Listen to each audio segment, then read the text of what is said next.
came up, but if it would be possible to put up on that screen just the information that showed the three streets that Mrs. Petrovic had listed. If that slide would also be available and could be put back up, it might assist.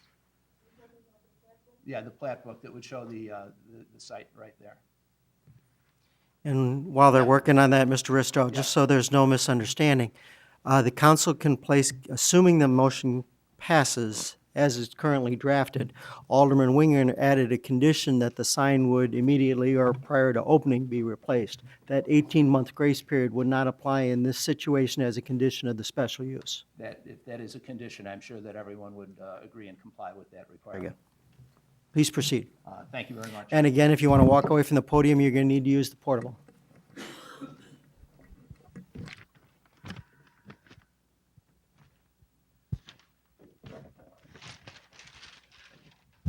Thank you.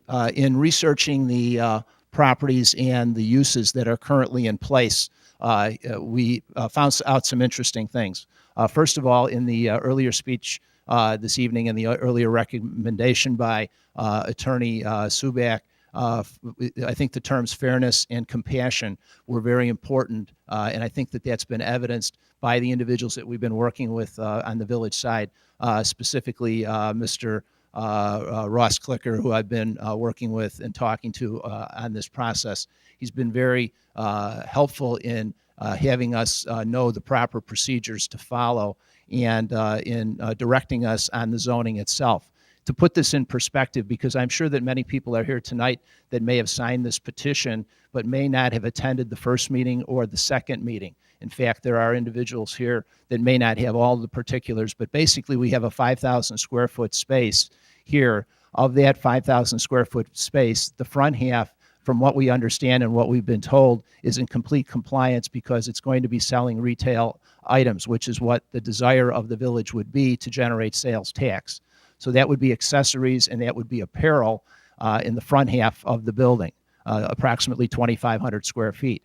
In the back half of the building, which is a large warehouse, then about 1/3 of that, or approximately 800 to 900 square feet, would be the area that would be actually used for the mechanical portion or the repair portion. And then the other 2/3 would also generate sales tax revenue in the sales area of selling potentially some motorcycles in that area.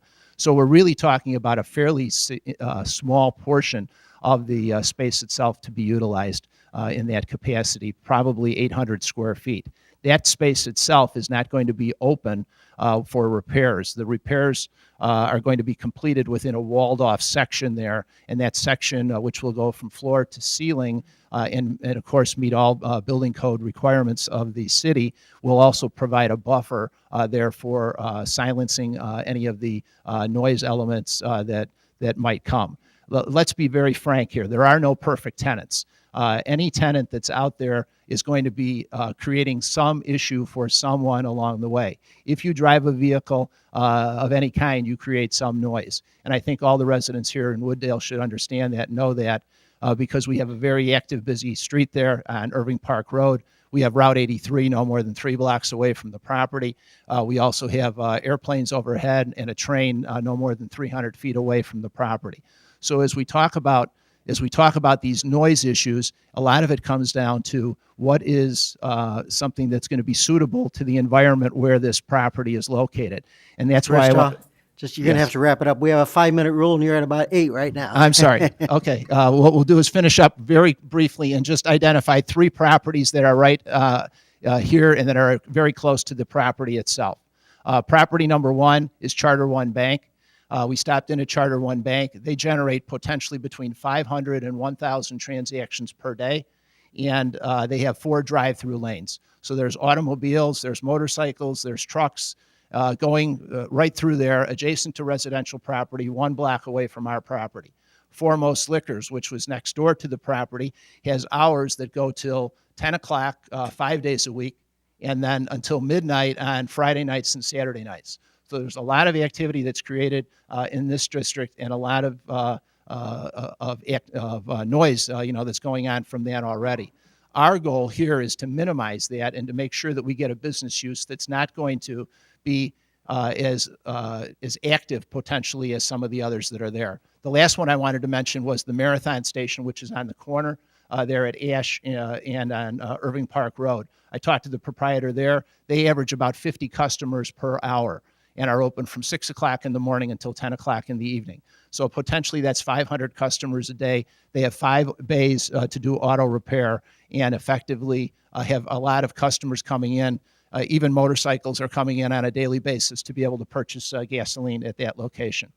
To give you the final number and to Mr. look Rista. to look at the final number and compare this again to the number of transactions, the business plan for Eagles Claw says that they're going to have approximately 4 to 6 customers per day.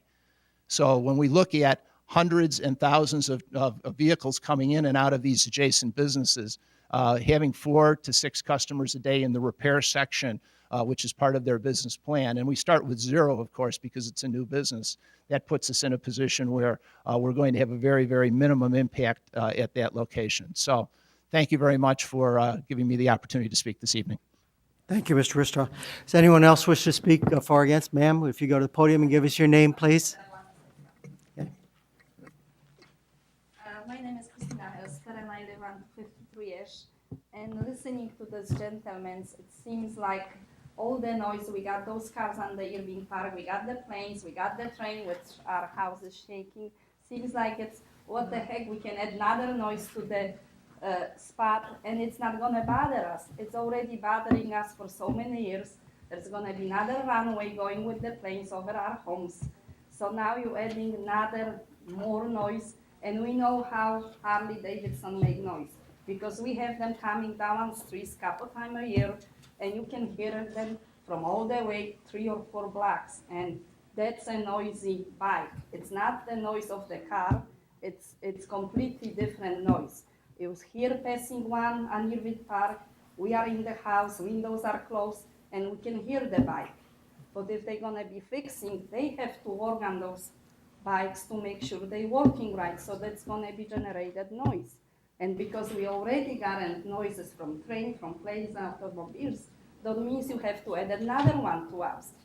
We paying taxes. If you don't live next to the bike shop, well, you are fine, because you're not gonna be there, but we are right next door. Thank you. Ma'am, before you, the city clerk did not catch your name and address. If you could give, H-E, Christina Helsper, H-E-L-S-P-E-R, and the address, please? 253 Nordash. Thank you. Does anyone else wish to speak on Eagles Claw? Alderman Winger?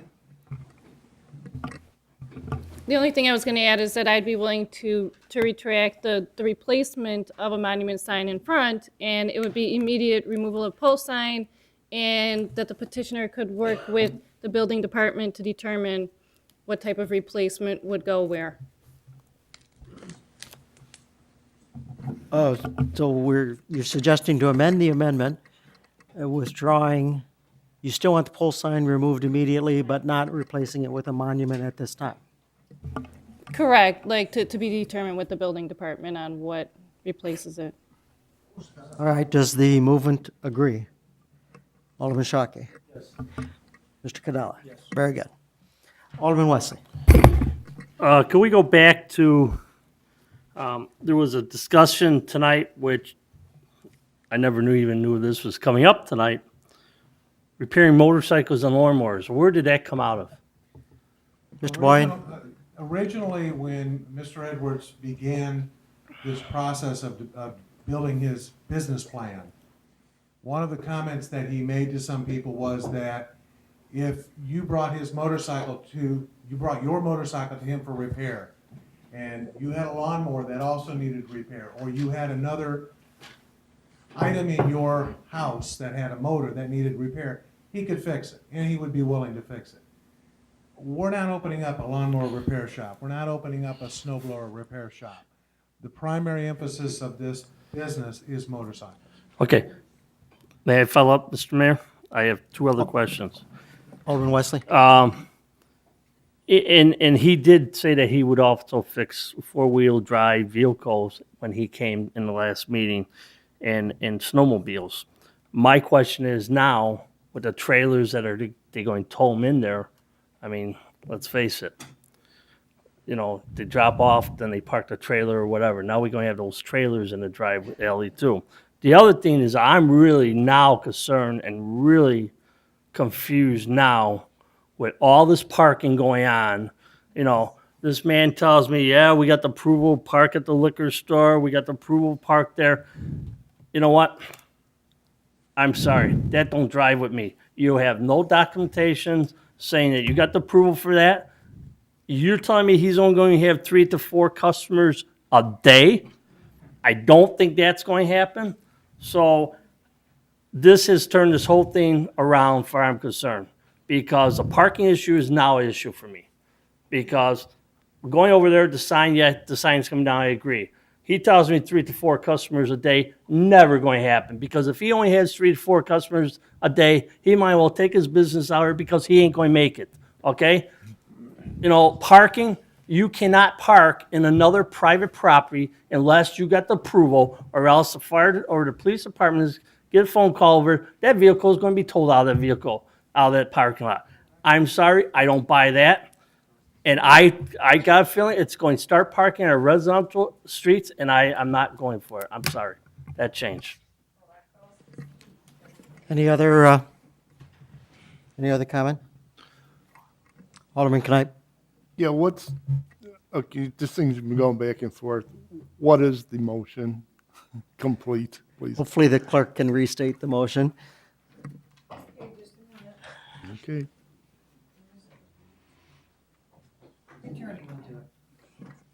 Mr. Bond? I believe the motion is to approve a petitioner's request, Eagle Clause, special use to allow for the operation of a 5,000 square foot motorcycle sales and service store in the B2 Retail and Limited Service District, and that is limited to the hours of 9 a.m. to 7 p.m. Monday through Saturday. No activity allowed behind the building, outside the building, in those hours, in deference to the neighborhood and residential community. And in addition to the immediate removal of the pole sign, with the installation of the appropriate signage as determined by the building department, improving of the appearance, the inclusion of the sales tax language in the ordinance, and that there be no testing of motorcycles on residential streets. Thank you. Anything further?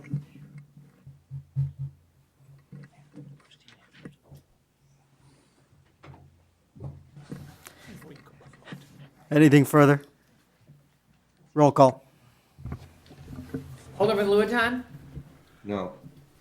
Alderman Wesley? No. Alderman Winger? Yes. Alderman Shockey? Yes. Alderman Cadella? Yes. Alderman Knight? Yes. Alderman Police? Yes. Alderman Coles? Yes. Passes. All right, that passes.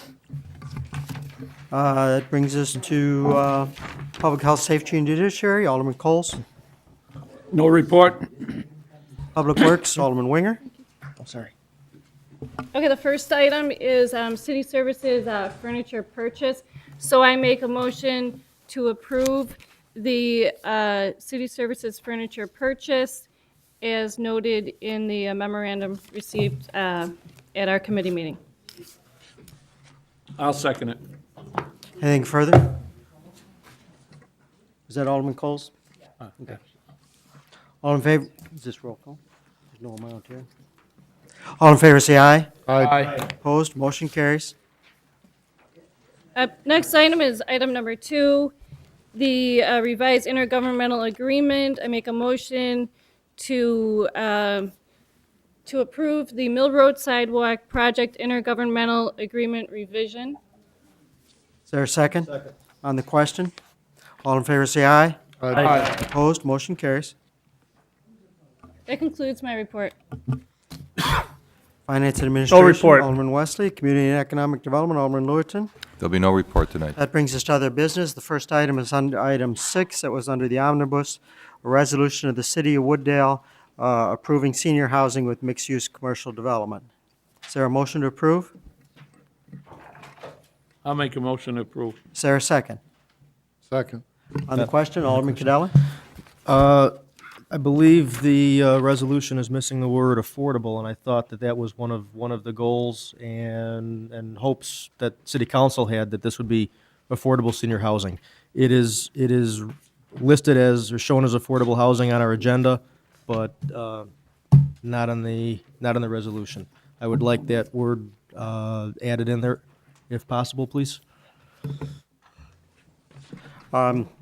It was at my direction that we strike the word affordable. There is another petitioner who has another senior housing concept, which is not, I'm going to have to defer to the city attorney. The affordable has certain legal significance to it and limits certain types of other projects, but I'll defer to Mr. Bond. That's correct. If you are directing staff simply to look at the affordable senior housing, there's two different types. There's senior housing and affordable senior housing. Affordable senior housing has certain federal criteria that have to be attributed to it, both in terms of size and also in terms of the price. So what you would be doing is restricting any further exploration, not to say that the other housing and other proposals you may receive aren't affordable in the nature of that a resident would be able to afford to purchase it. But the affordable housing, you have a certain requirement under federal guidelines to maintain a level of affordable housing. Every community does. You have an assessment and review on an annual basis, I believe, if I'm not mistaken, to make that assessment and determination. So what you're doing by putting the word affordable, that's a term of art, and that would restrict and limit to only those types of housing developments that comply with federal guidelines to be truly affordable housing. So it just limits the staff from exploring any other options. Also would limit, presumably limit any other proposals which are not in compliance with those federal affordable housing guidelines. If you want, I might suggest we could table this back to committee for further discussion on that, what the significance is between having that word in there and not, or we can just proceed further tonight. Let me go back to Alderman Cadella since he raised the questions. If this were to go back to committee, then the question could be asked there, but if it doesn't, I would just pose the question to the council at large. I mean, what is our goal? I thought it was affordable senior housing, and if so, tying our hands, I don't see it as a problem. Alderman, please. I just want to make a simple, last week, I remember I said, we go forward with the affordable senior housing, but if the other developer shows up, it doesn't mean we're locked into this because we still have to approve his building. If he doesn't come in with the correct building, I mean, he has to meet our codes and whatnot. The other developer may come in with a super project. But if we stop the process here, these guys were on a timetable. They still have to show us what they're actually going to do. We still have to approve the building and everything else. All we've approved is the concept of affordable senior housing. Am I correct? Mr. Bond. Yeah, with the resolution you've got before you, this directs staff to go forward with the exploration and examining of senior housing, affordable senior housing. Right. But there is no approval of any particular developer, any particular project, or anything else that you are doing. That's Right, because the other thing is, I'm afraid of, Mr. Mayor, I'm sorry. Can I Alderman, continue? please. Absolutely. Thing that I'm concerned about is, somebody's telling us something, but he might take 6 or 7 months to even come up with a plan. Everybody can tell me, hey, I'm going to do this, I'm going to do that, but let me see the plans. Without seeing the plans, I don't want to put a project on hold when somebody's just making me a promise. I say we just let these guys go forward, bring their concept through. If the other guy comes in, he's got a better plan, well, naturally, I'll be the first one to tell you. I'll go with it. Alderman Lewitton, please wait to be recognized. Alderman Lewitton. Sorry, cross discussion. I didn't understand where he was taking us, so I'm asking Alderman, please, are you taking us to say that you like it the way the mayor has it? Because that's the way I'm taking you to mean it, but I'm not sure. Alderman, please. I say we put the word affordable back in there so staff can continue with the process. Alderman Lewitton. If you leave the word affordable out, staff can still go forward with it, yes? Yes, correct. I mean, that's basically staff's job, is to bring development to town. This is the first time I've ever known a resolution to authorize staff to do their job. But Well, I it was think a little unique to me. I mean, I agree with the mayor. I mean, and I think that Alderman Police and Alderman Kadala are still agreeing with the mayor if he leaves it off, because you're still telling this guy, go forward, rush, do what you have to do. Staff's doing their job, because we're not going to close the door on somebody else who comes in with a deal that's good and that might provide more, just provide more that we might like, that we're not aware could be provided. And at the same time, we're not telling this guy no, we're not kicking him out, and we're still giving him the green light, and we're giving him the flag first. So I think that the mayor is absolutely right in doing what he did in the Alderman- comment. Alderman Winger. Thank you, Mr. Mayor. I'm under the impression that we have item number 6 and 7 flip-flopped. That I thought the intent of this ordinance was to leave Brinshaw with the consensus of council that we agree with their concept of affordable senior housing and to please move forward. So we put it in a resolution. And then item number 7 was that general statement of staff, please continue working on this area, this property. And maybe that's where the generic statement could be, and we take out affordable at that point. But the item number 6 would have affordable in it. I think you're correct in, it was confusing what was coming out of committee. And I think you're correct that item 7 probably should have come first. The alarm bells went off with me when this rose to the level of a resolution. For example, I direct your attention to Section 3 of the resolution. Now, remind you that this has not gone to the Plan Commission, this has not had public hearings, and it says that this resolution shall supersede any ordinances or motions or parts of ordinance or motions in conflict with any part herein, or any such ordinance or motions or part ordinance are hereby repealed. We talked extensively, and the city attorney may disagree with me, but this is what caused the alarm to go off on me when I saw a resolution. We just talked extensively about B4 zoning, that we want all sorts of possible development in the downtown area. But this says that you have given this a priority, and this supersedes other things that we've done, and it hasn't gone through the hearing process, and there's been no, again, citizen input on this issue yet. A second thing that caused me concern with the word affordable is Inland did come out to the site, and they questioned affordable housing and senior housing, they said, are two different things. And do you want to set the precedence of affordable in your major downtown corner? They thought that that would set a precedence for the further development in the downtown area, which may not be in the best interest of the city of Wooddale. There's also a third developer out there, Giovanni Golo, who wants to do, I believe, a different type of project on this site. So with all of that said, my understanding is staff is directed to go out and develop the site to the best of the citizens of Wooddale ability and for the best of the community. To my knowledge, we don't need a resolution directing them to deal with one developer. We should get all developers to put their plans on the table and see what's best for the community. Alderman Cadella, were you seeking recognition? I was. I guess you started to answer my question. Why is this a resolution in the first place? Once again, as you say, this is, staff is supposed to do this, and I believe really wants to do this, so I almost would rather not have this resolution exist. Mr. Williams? Just for the record, staff never asked for a resolution to begin with. We were trying to get a concept, and in discussion with the attorney, it came out to be a resolution. And we thought we were being directed to go ahead with the resolution. When we spoke to the other attorney, however, and the mayor, when I did on this, there was some discussion on how we should proceed. We do not need a resolution. What they asked for was one thing. Does the city council want to go forward with affordable senior housing? That's what they need before they go ahead with the deal. If you're not interested in that, if you'd rather not do that, that's all we need to know.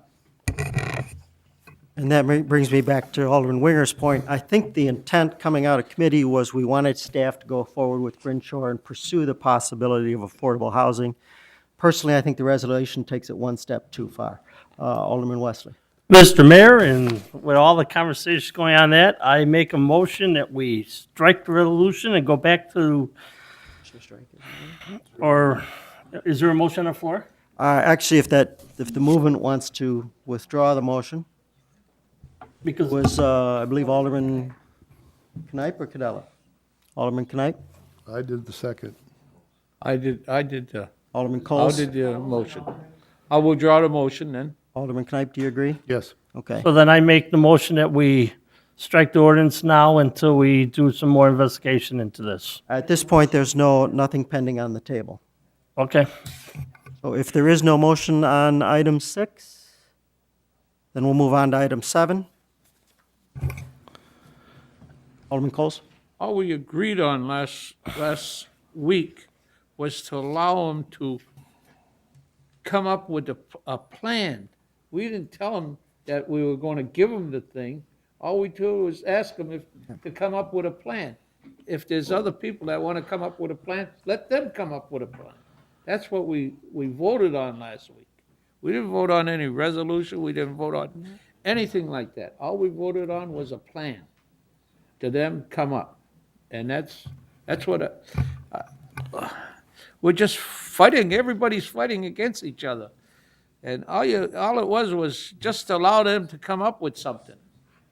I didn't like the building, I told them that, and they said they would change it, and that's what I told them. So I would say we just approve number 7 and forget about number 6. All right, no action is needed on item 7. Is there consensus on the city council to direct staff to continue negotiations with Brinshore and the subject of affordable housing? Yes. All right, we have the direction then. We do not need an executive session. There are no items for Mr. Mayor, to be referred. Alderman Shockey? yeah, other business, a real quick one. We used to have help for seniors for snow plowing, snow blowing, driveways and sidewalks. We don't anymore.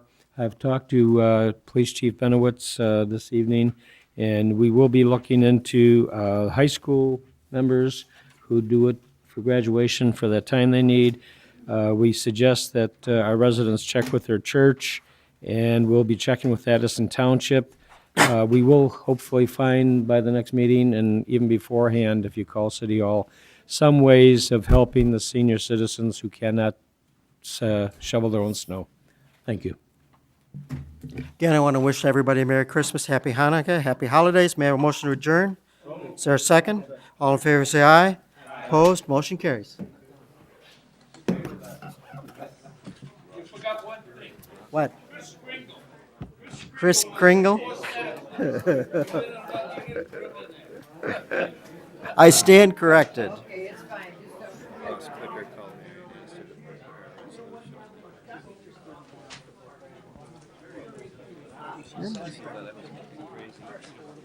Yeah, that does not surprise me.